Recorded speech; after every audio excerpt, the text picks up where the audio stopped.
your daughter is deceased. Please tell me it's not true. The man convulsing with so-called chest pains is Michael Payton, accused of shooting his wife, Tamara Jo Payton, and her 2 teenage children, Kendall and Evan. After the killings in his home, he set the house on fire and called authorities. Police found him outside the burning home, gripping a semi-automatic handgun used in the shootings. You're going to be under arrest for capital murder. Capital murder. No. Interviews with Tamara's friends exposed Michael's sinister side, the secret that drove Michael to kill his own family. The terror fanned out on February 19th, 2021, when the police received a 911 call from 37-year-old Michael reporting the death of his 36-year-old wife, Tamara, along with his 2 kids, 13-year-old Evan Payton and 14-year-old Kendall Payton, in their home. During the call, Michael mentioned that there was a fire in the master bedroom. The massacre occurred in the 3100 block of Hickory Lane, Salina, Collin County, Texas. As the police arrived, Michael was found standing near his pickup truck with a gun in his hand.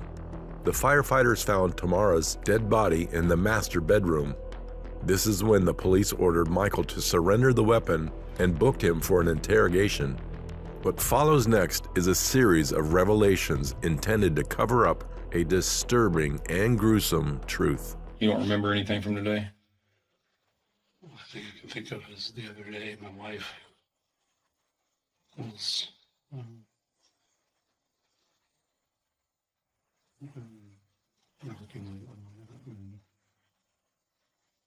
I've been struggling a little bit. I've been trying to work on it. I was going to counseling. I haven't been in a few weeks. I've been going to counseling, and I'm struggling. Saturday night, she had one of the guns and was saying that her only way out. Say that one more time. She said the only way out was to basically coach up, and I wouldn't leave the room. And I wouldn't leave her alone. And I kept trying to get the gun away from her. And after about 2 hours, I got it away from her. But told me that, basically if I called in to try to get her some help, they'd take her nursing license away. I didn't know what to do. Her best friend came over, and she ended up staying the night. Maybe that was Sunday night, because she was the whole day in my room.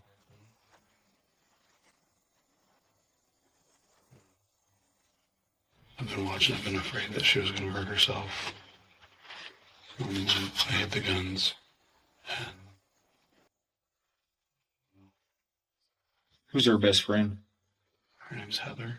She worked with her, or a high school friend? Or... They're friends from middle school. Okay. You know what Heather's last name is? She's divorced, but I think she's still using Weber. Heather Weber? That rhymes. So this was, you think, last Sunday? Yeah, a couple days ago. Sunday night, maybe. Okay. Do you know what today is? Thursday or Friday. Yes. Today's Friday. Okay. So last Sunday night this still happened. Did you end up ever contacting anybody, or you just kind of let the friend kind of... I kind of let the friend, I've been talking to her. She was doing better throughout. She was talking to me, kind of opening up. And thought we were doing better. And she agreed that she'd do couples counseling with me. And said that, she had been waffling on it back and forth for about a month.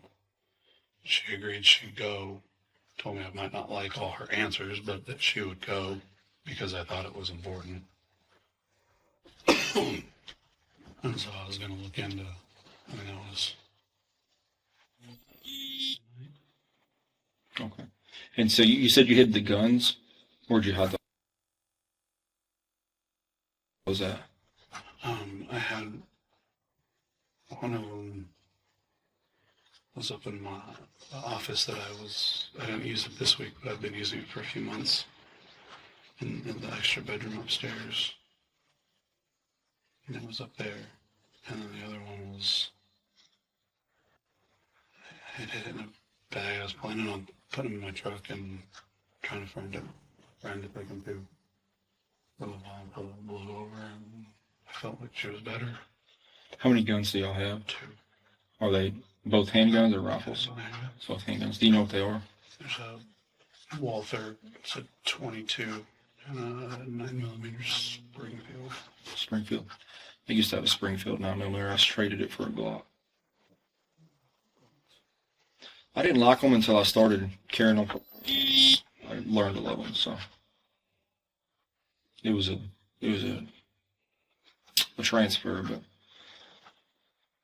they're very, very simple to use and operate and take down and clean and interchange parts and all that stuff. So I switched everything over and got rid of my Springfield. Has your wife ever had any stuff prior to this week? A couple of years ago, she had thoughts of it. We through it. We worked through it. Worked through it. Has she ever had any kind of a medical treatment for it or anything like that? She just started opening up about when she was in maybe middle school or high school. She went to counseling. Just recently told me that she was abused when she was a kid. Okay.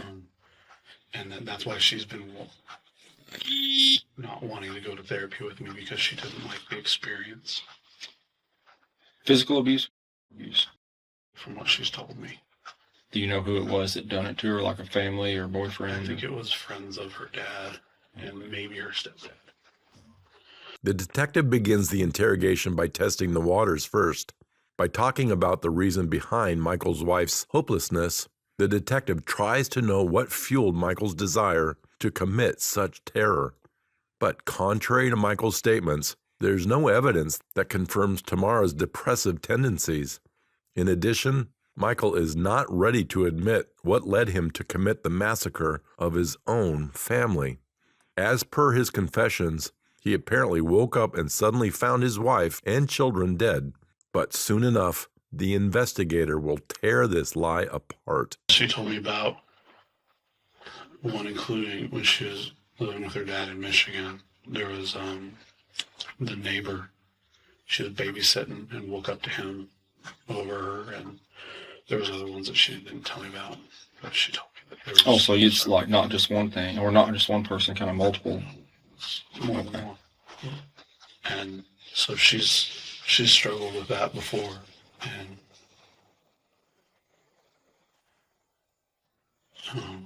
so, like I said, we worked through it, and I've been trying to work through the issues that we've been having, that I was having.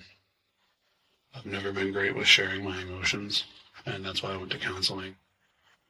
Trying to be a better husband, a better dad. I've been able to reconnect with my kids a lot. Like, we have a lot more conversations, and my daughter opens up to me a lot more. Have you ever read the book 5 Love Languages? I think I've heard of it. I think I found it on a website. I think I found a quiz for it, and then she and I actually took it a week or two ago. Okay, so recent then. What was her love language? I'm trying to remember the 5 of them. There's affirmation was words of affirmation. Yeah. Gifting wasn't high, but it was higher than mine. Receiving gifts. Yeah, the gifting. The one where you do things for, like you clean the house. Huh? Act of service. Okay, that I feel like act of service and affirmation were her high. Were her highest. Were her high too. And then of course the intimate side of it. That's most men, but we never really had a problem with that. In 17 years, we never really had a problem there. Me and my wife had a friend of ours give us that book, and we read it, and it kind of puts things in perspective, like, because you're raised a certain way by your parents, and she's raised a certain way by her parents, and, you kind of got to understand this is how this person thinks or perceives or whatever, so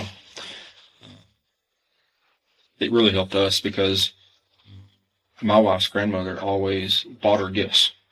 Like they never said I love you. They never like they didn't come up and give you a hug. You know, they just like their way of showing love was, you know, hey, here's a birthday present, or here's a gift, or here's this. And so that's how she. And so, you know, it kind of opened my eyes a little bit on, okay, let me see things from her perspective instead of mine. I've been trying to get her to look into some books and workbooks and stuff with me. We had a friend who from high school, and she got divorced not long ago, and I asked her, you know, what do you wish you did differently? And she said that she wished she would have done that. And she was telling me some of her church groups were not overly religious, but she was telling me, like, you know, church has a lot of resources. And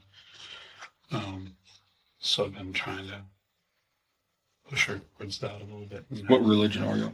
we're really not. Like, if anything, she would be more Wiccan than anything else. Wiccan? Yeah, like fairies and energies and stuff like that. That's kind of what her grandma was. I'm more, I think there's something, but I don't know what it is. More what? I think there's something, but I don't know what it is. You think there's a God, but not, I mean, you're not, you wouldn't call yourself, you don't believe in Jesus Christ, you know, to be a Christian per se, or. I took a comparative religions class years ago and studying different religions, and it's like you can believe parts of all of them. And so I just kind of fell into the, you know, I mean, I was baptized at boot camp, but that class kind of opened my eyes, like, okay, there's different beliefs, and some of them really tie together. And so I always kind of look at myself as more open-minded and Not a specific. positive energy out, you know, breed positive energy. In. Yeah, it's kind of You believe there's a creator, kind of. having a science degree. I believe there's something, but I don't know that I'll ever know what it is. Yeah. Because nothing comes from nothing. So. I've never thought about it on the science side of it, because the science side of it is you know, I mean, Big Bang Theory or something like, you know, to that extent. And so but I'm not, biology was my worst class in school, so I'm not a big physics or biology person. Just it was my least favorite topic.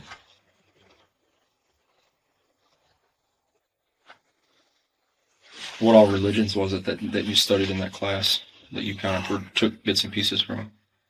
At this point, the detective discusses philosophy deliberately as a tactic to get Michael talking. Michael highlighting Tamara's past of being intimately abused seems like his way of painting himself as a supportive husband. That's because, till now, this monster has never once shed light on his mistakes or shortcomings.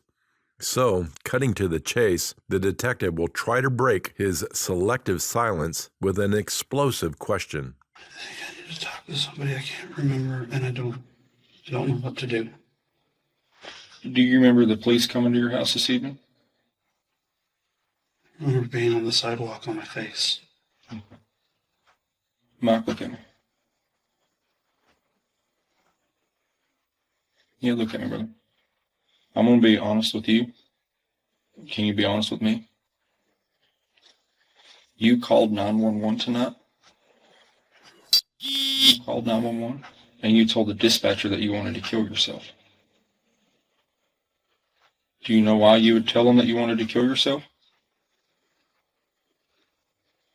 In the last 10 years, there's been 3 times that I wanted to kill myself. If I'd said that tonight, if you want me to be honest with you. In the last 10 years, you wanted to kill yourself 3 different times? There's 3 moments. 3 moments? And I never did it. What are those 3 moments?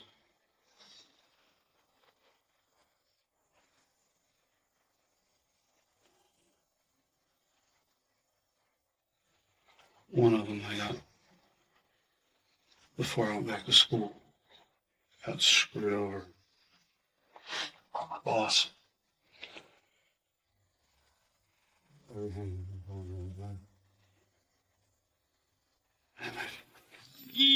I didn't see it coming. I didn't protect myself.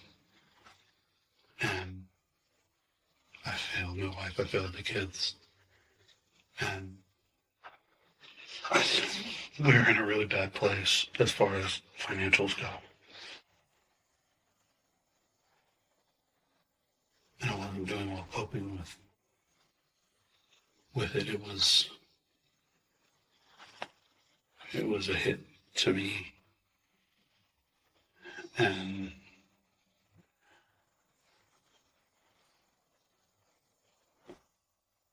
there had been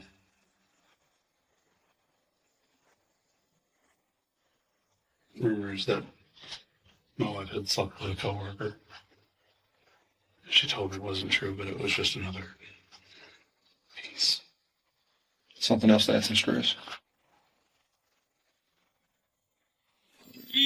Why were you wanting to hurt yourself today?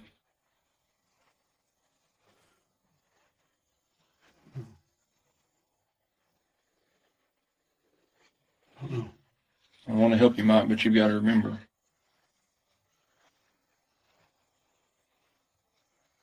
I've been trying to jar my memory, walk through my day. That's what I was doing the whole time I was in the back of that car.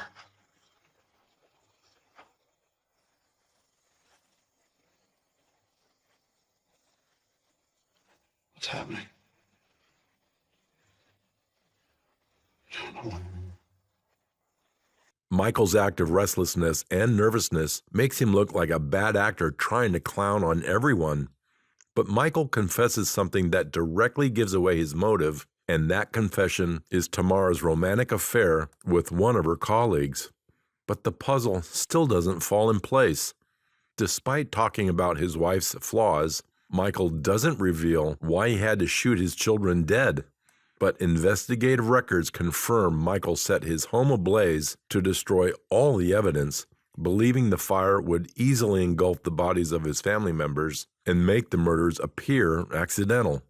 Fed up with unanswered questions, the investigator turns to Gina, one of Tamara's trusted friends. And that she was just really very unhappy. It's been, because I'm also going through a divorce, so we kind of like connected over that. And she said, she didn't feel like she could leave yet, but she needs to. She's miserable, unhappy. The kids, they've been together since they were 18, she said. But she said he's very controlling.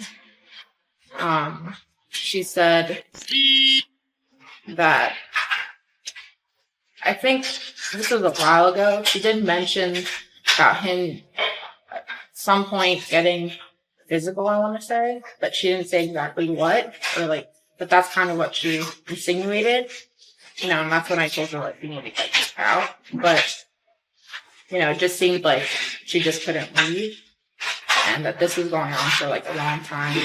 I don't even know anything else about her husband, I don't even know his name, but from what she talks about him, she was just, unhappy. And then she had that thing going on with Dan, which was really intense, even though they never met. It seemed like they were really, really close. When you say intense, the intense in the aspect of... she told me she was in love with him. She wanted to be with him one day, but then at the same time she knew it was not realistic. They were just really, really close. She made it sound like they were in love, type of thing. Did Dan know all of her stuff too, with the husband and the problems and stuff like that, or did she keep that stuff away from him? Yeah, I think she definitely said it. So he sent me, because I had to break the news to him this morning. He lives in Costa Rica, and I guess he's on his mountain house where the Wi-Fi is not good, so he couldn't talk on the phone. So we've been texting. He sent me screenshots of the last conversation, them talking, which was a minute before me and her texted last. And it sounded like she was talking about him, the husband.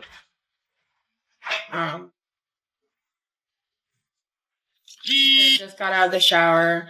He said, "Ooh, fun." Then she said, "I told Mike," which I'm assuming that's her husband, "I'm done. I'm staying with Gina tonight."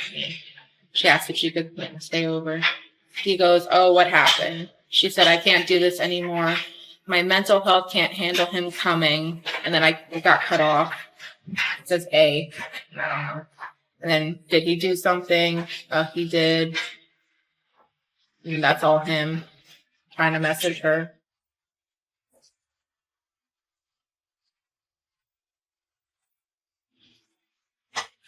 And is that the only screenshot that he sent you? Yeah. So part of what we want to do is we want to get everything for we know. Mm-hmm. Because if this goes through a trial, we don't want something coming at us that we don't know. Yeah. And so that's why we're wanting to speak with everybody and go to these different places. Mm-hmm. This is my email address. Okay. Can you send that screenshot to me? Yeah, sure. Do you want me to send the ones of me and her talking? Yes, and then I also would like to just kind of go over that with you and talk about that and see, what that conversation was and how you felt about it. Okay. Did you get all the photos? Yeah, I don't know that. Who? Heather. No, I can follow you. Do you have a driver's license? My driver's license? Yes, ma'am. Yeah.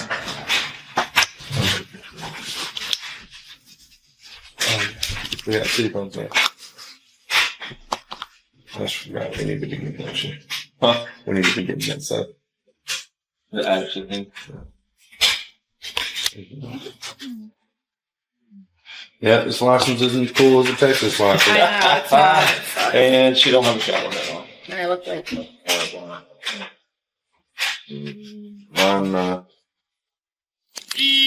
Mine looks pretty rough too. Don't feel bad.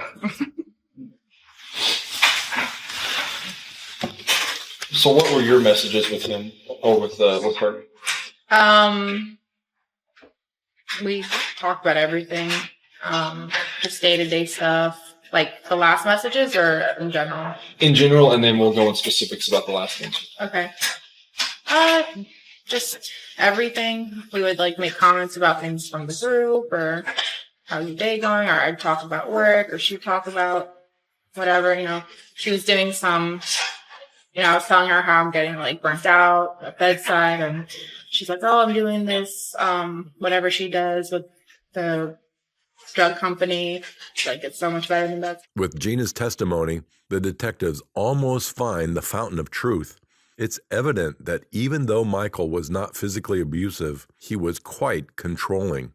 This man knows how to keep someone emotionally chained to him. As per Gina's statements, Michael seems to have premeditated everything. In her forthcoming confessions, Gina will reveal more specifics regarding Tamara's extramarital affairs. I know she said that they used to have an open marriage. They used to have an open marriage? Where she did say a story once where, I guess she was over at another man's house and, the wife of the guy walked in on them, and then their kids swam together. So when she saw Mara's husband at the swimming pool, she went up to him and told him what she saw, and I guess he said, "Yeah, I know, I have the pictures, want to see them," or something like that.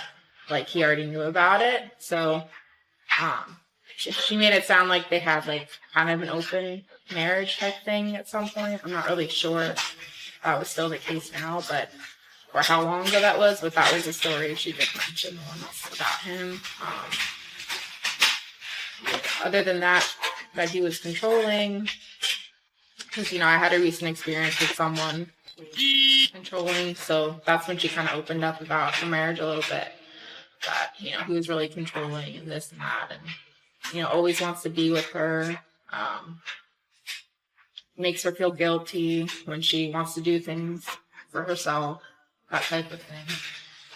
But I don't recall any other stories than that. Any specific events about violence, him being physically abusive or harmful to her, or her being physically abusive or harmful to him, or anything like that? I do remember her saying once that she was crying all day because they were fighting, I guess. Oh, I do remember something, actually. The husband left the iPad in her room one night, and heard her on the phone with Dan. Like, I guess further, recorded the whole conversation without her knowing. And then she found out afterwards when the sleep over. And he said he could only listen to like the first minute or two, and then he had to shut it off. How long ago was this? Maybe a month. No, maybe more than a month, like 2 months ago.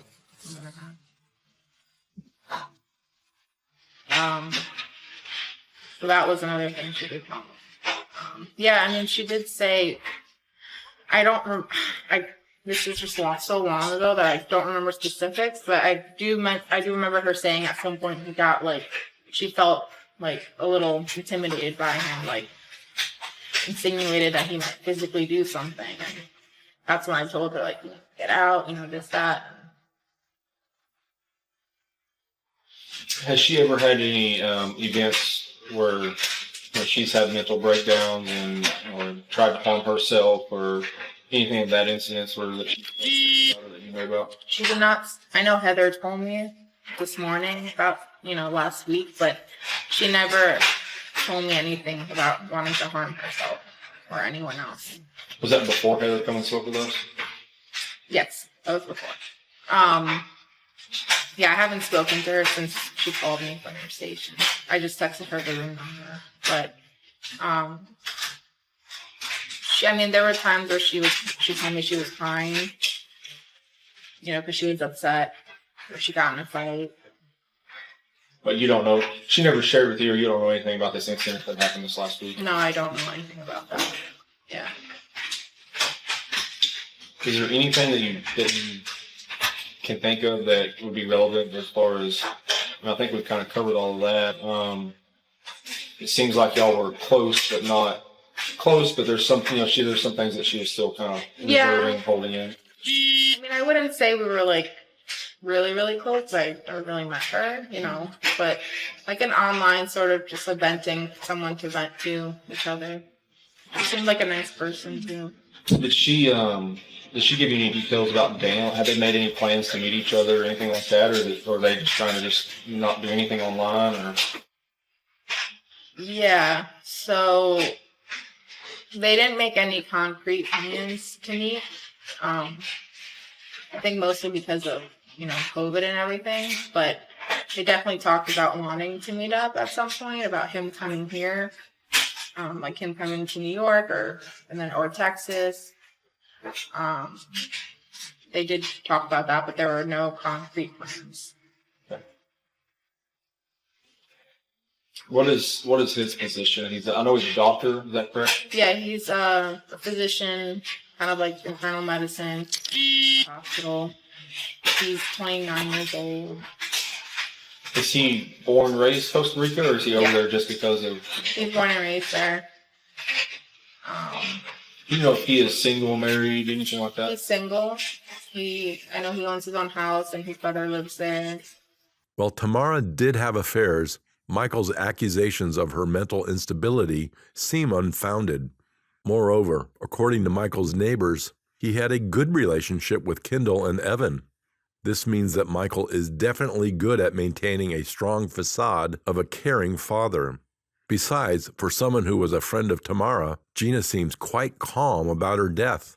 But in the following moments, Gina's subsequent testimony about Tamara's affair might shed light on why Michael did the unthinkable.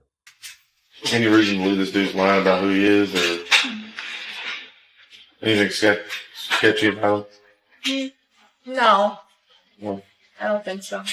His name is actually Jose. Jose? Yeah. Which he told me he didn't share with Mara. I don't know why. I guess he was embarrassed because he wanted to sound like more white, he said. So he changed his name to Dan. When did he tell you this? Like a month ago, maybe. Have you shared Mara? No, I didn't, because I didn't feel like it was my place. So his name is really Jose. Yeah. Jose, it's like Dan. Otherwise I'll forget that.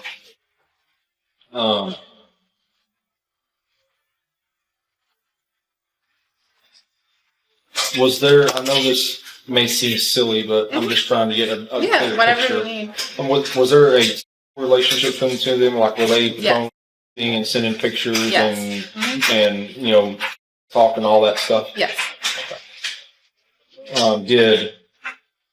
And you may not know the answer to this question because you and Mara have like met in person or whatever, but did Mara's husband know that side of it? Yes. From what I'm aware. That there was a side of it? Yes. Did she just tell you that her husband knew about that? Or She said that he knew everything. What had she told you anything about? Like, were they trying to? What were their plans? Were they trying to work it out? Were they going to split up? Were they trying to divide assets? What was their? She said she didn't say it. She said she's been trying for years. They were trying to work things out for years, and she just can't do it anymore. Like exactly like that. She pretty much said, and that she's just been trying to leave, sort of thing. But he does kind of guilt trips her. Mm-hmm. But that like she hasn't been in love with him for like at least a year. Yeah. Do you know a specific time frame where has she told him like, hey, the marriage is over, or is he still under the impression they were trying to work things out? She made it sound like she told him multiple times that she's not happy, that she wants out. I guess last night when she texted me, she said, I told him I'm done. I thought that meant I'm done with work because she was doing a lot of work yesterday because she was catching up since, she lost power for a little bit. So I didn't really think anything of it, but Heather told me that she said no, she told him that she's done with the marriage because I guess she told Heather something similar. And, she knows her better. So I was like, oh, I realized that. She had texted me because she wasn't sure if she would be able to come out tonight because of all the work she had to do. And then, I said, no problem. We ended up pushing the reservation out. So she said, she would come. She's like, I'm going to come, blah, blah, blah. I just got out of the shower. I might be late, but I'll be there. Talking about last night? Yeah. And then she said, I'll text you when I leave. I said, okay. And then we get to the restaurant. And it's like an hour later, and I said to Heather, hey, Heather, like, she reached out to you. Like, I don't want to keep texting her. Like, or she doesn't want to come, She said, no, she hasn't responded to me. I have her GPS usually, so let me check. And then she checked the GPS, and she wasn't on it, which I guess is unusual, she said, because we were thinking, did she flake maybe? Maybe she just didn't want to come, sort of thing. She's like, no, that's not like her. What time was this? Our reservation was at 8 o'clock. We got there 8:15, I want to say, and we got seated around 8:30. What was this at? DeLuca's. DeLuca's? And Deep Ellum. So she was supposed to meet y'all for dinner last night? Yes, at DeLuca's in Deep Ellum. That's how I pronounce it. So we were, because I told her she could meet us here so that way we could go together, but she said she was running late. So, and then she had asked me if she could stay the night as well, because we were going to go to the Red River, I think it's called, not one. Cowboy, Red River, or something. Yeah, it's like a bar type thing. So we were going to be drinking, so she didn't want to drive. Do you mind if we look at your messages from yesterday and just kind of... Did you already send them? No, she hadn't yet. Yeah, I'll send everything. It's not clear why Tamara started the affair with Jose. Perhaps trapped in her abusive marriage, she uses Jose as an outlet to escape Michael's control. With inadequate proof to incriminate Michael, the detective is about to interrogate Heather, one of Tamara's other friends. Like violence at home. Okay. Anything that you know or saw that was like would scare you or concern you, or this is just like complete? Just when some of the things that she would tell me, like how he cornered her in the closet the other night and was going on for 4 hours about how they could fix their marriage and make it work, and just cornered her in the closet. Yeah, she did. She didn't say he touched her physically or anything. Just wouldn't let her get away from him to not have the conversation and give her the space. Okay. So it's been an active argument about he wants to work the marriage out and she doesn't. Mm-hmm. Okay. When was this? That was a Tuesday, I think. When is the last time you saw her in person? It was Wednesday. This Wednesday? This What past happened there? Wednesday. Everything seemed fine. I got there late Tuesday night, and he slept on the couch. Her and I slept in the master bedroom. And in the morning, the three of us even had like friendly conversation. We're joking about the cat lawyer memes, and doing that. And it was a pretty normal morning. He made us coffee, and everything seemed stable. At least, like there was nothing that was telling me that there's a huge red flag. Was there a specific reason that you went and stayed the night over there, or? Because he had cornered her and wouldn't give her space, and I'm usually a good buffer. Okay. And it gave her the space she needed. And when I got there, you could tell she'd been crying all day. Her eyes were beyond puffy. They would practically be swollen shut. They were so puffy. Before that incident, when was the last time you had to go over there and stay? Usually if I stayed, it was because her and I would go out for dinner, and if I drank, I wasn't driving home. Okay. So it wasn't just that was the first time I'd gone over to really serve as a buffer. And that was Tuesday? Mm-hmm. Tuesday night into Wednesday morning? Yes. Okay. I asked you if Mike had any history that you know of thoughts and stuff like that. Did she have any kind of history of thoughts or Not actions? till What happened this past Tuesday? when he wouldn't leave her alone. She wanted out. What happened then? She didn't do it. I came over and wouldn't let her. Talk to her and told her, I was like, "This is what you want to do." I was like, "You have Can two you give reasons me? upstairs." And I know it's hard, but can you tell me all of the details that you know about that specific event? Just that he cornered her, and when she was texting me, it was the texts that were like, I think it was actual text. It was very vague and ambiguous, but when I was a teenager, I had thought about it too. And so just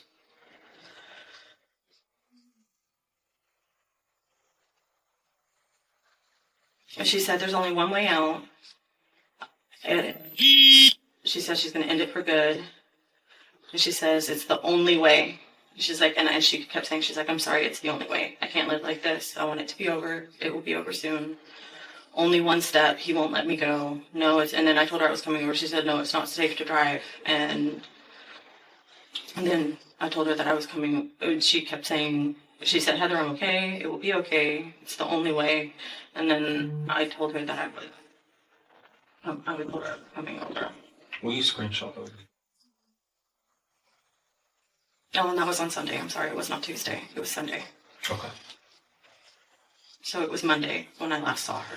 Sunday night, and you stayed the night Sunday night into Monday And morning. into Monday, and I stayed there till She's in the closet? No. It says been begging. Oh, yeah. Been begging for 15 minutes to let me go, and you responded back, he won't let you go. He has made that. Well, no, saying that he's not willing to give up on the marriage. Okay, this is not talking specifically about the closet, just Right. talking about the marriage in Yes, general. yes. Okay. Did he threaten anything about, like, saying he wouldn't let her go? Like, is there... She never said there was a threat behind it, just that she was his soulmate, the love of his life. He isn't going to let her go because he doesn't want to quit on it. Despite talking about confining Tamara in a closet, Heather doesn't give out the main detail.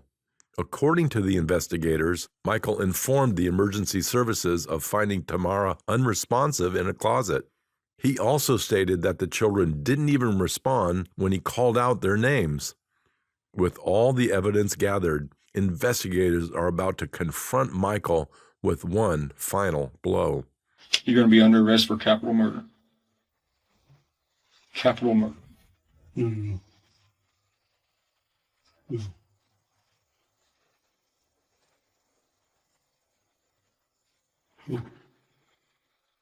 You caught me a minute ago whenever I used past tense instead of present tense.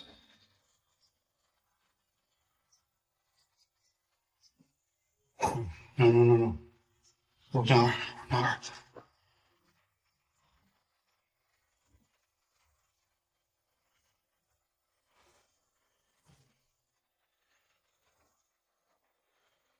Here's what I need you to do, Michael, okay?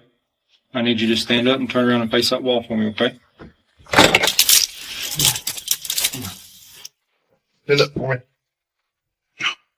Turn around, put your hands on the floor here. No, don't put your hands on the wall, just face the wall, okay? No. No, I didn't. Did not hurt anybody.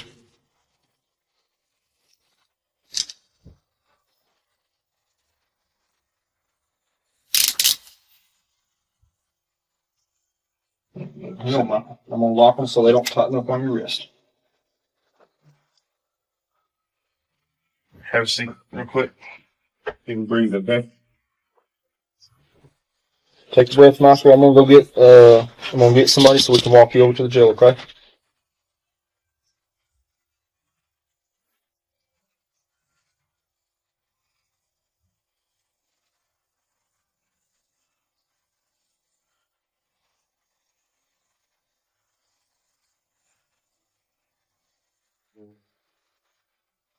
Hey, Weber might be outside still. You hear? Weber might be outside still. Yeah.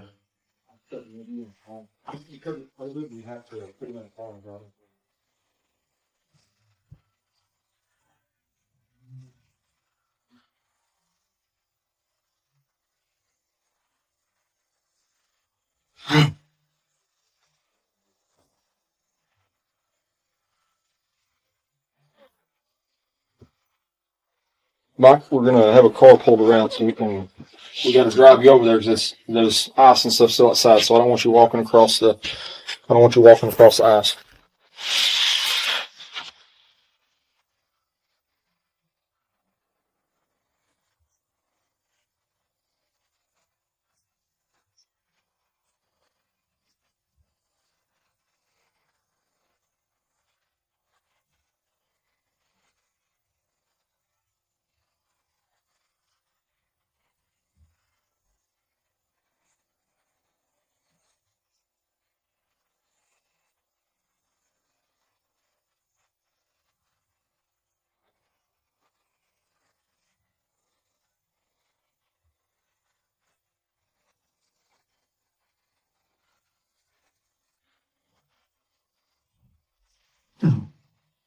No, please. Mike, don't fall down on me. If you're gonna get like that, sit down in the chair. Tell me it's not true. Please tell me it's not true.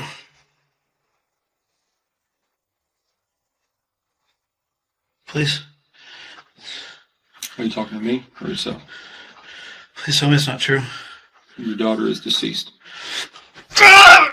According to Michael, the killings followed a dispute with Tamara.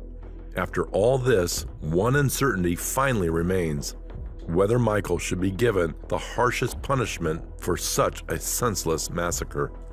In November 2022, Michael pleaded guilty to capital murder and was sentenced to life in prison on December 1st, 2022, without the possibility of parole. He pleaded guilty to specifically avoid the death penalty.